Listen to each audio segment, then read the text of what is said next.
لب دریا با بیلا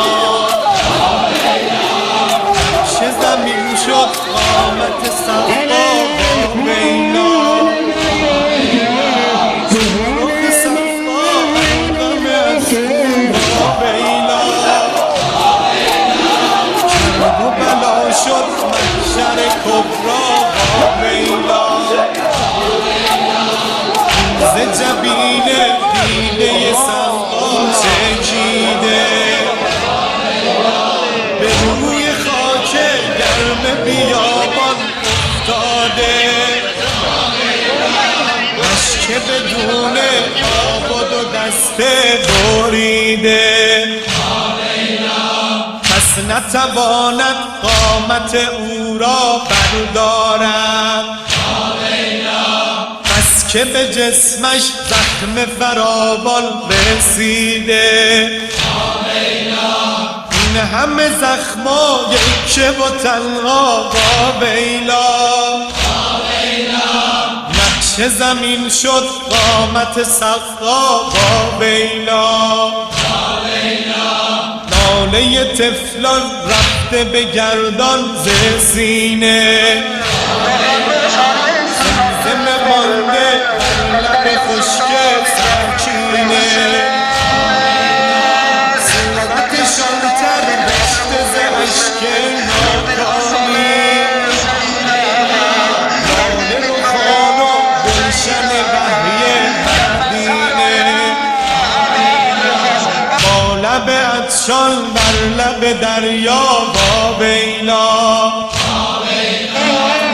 چه زمین شد قامت صفا با بیلا رخ صفا غم از با بیلا کرب و بلا شد محشر کبرا با بیلا ز جبین دیده صفا چکیده روی خاک گرم بیابان افتاده اشک بدون آباد و دسته بریده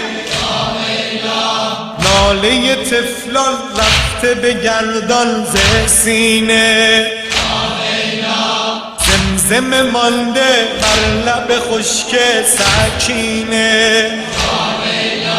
صورتشان تر گشته ز اشک ناکامی لاله رخان و گلشن بهی مدینه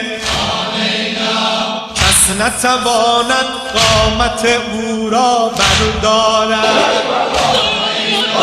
کس نتواند قامت او را بردارد پس که به جسمش زخم فراوان رسیده این همه زخما یکه و تنها با بیلا نقش زمین شد قامت صفا با بیلا نقش زمین شد قامت صفا با بیلا نقش زمین شد قامت صفا با بیلا